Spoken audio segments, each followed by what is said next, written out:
Hello, my name is April, and my favorite thing is stories. I love stories. I've been telling them since I was little, not very well at first, and then I practiced more and more, and I got better and better. And that's the wonderful thing about stories, is that you don't need a book, you don't need toys, you don't need props. You can have a story with just your voice.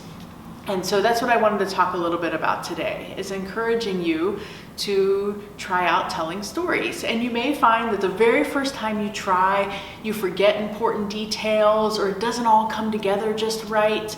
But the more you tell stories, the better and better you'll get at telling stories. And then if you're waiting in a long line and you're bored, or you're stuck at home for weeks on end, you have this wonderful magic tool in your own brain that you can use and entertain other people.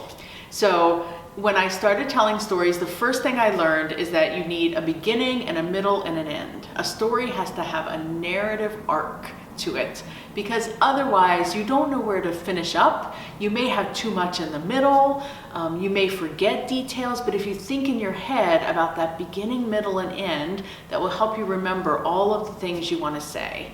And then the second thing to do is practice. Before you try out a story on someone, tell it to yourself. And at first it's going to feel really weird.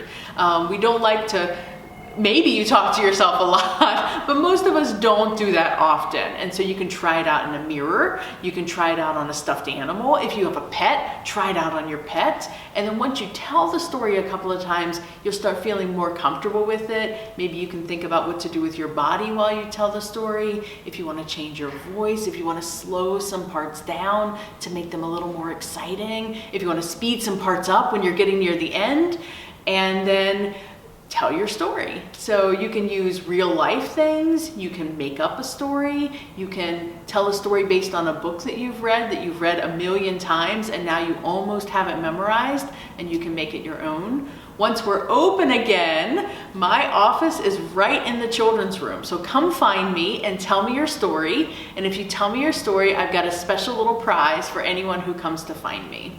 So here's an example.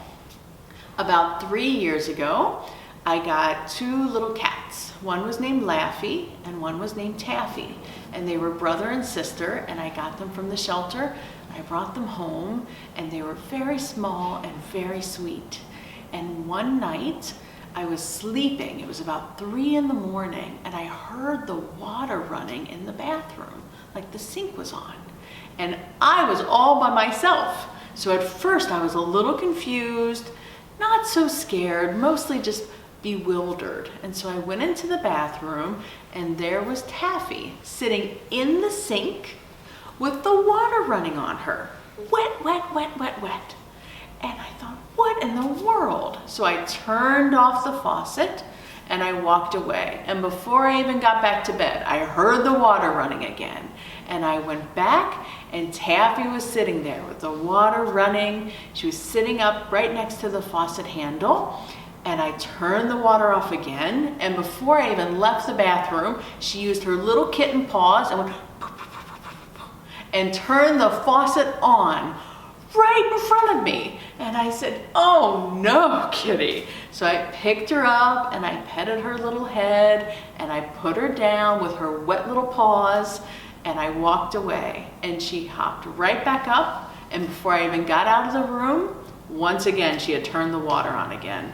So there I was in the middle of the night with a water-loving cat, unsure what to do. And you know, if you wake up in the middle of the night, your brain is not at its sharpest. So I was trying to figure out what I could do. Could I lock her in a room with me? Could I just close the bathroom?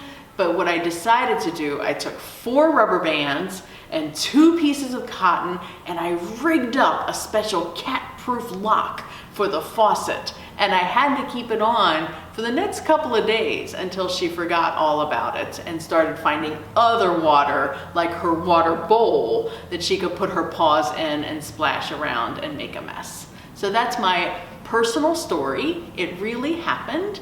It's not a world-changing story, but it's a funny little bit of life that if you practice, you can turn into something that hopefully other folks will want to hear. Thank you.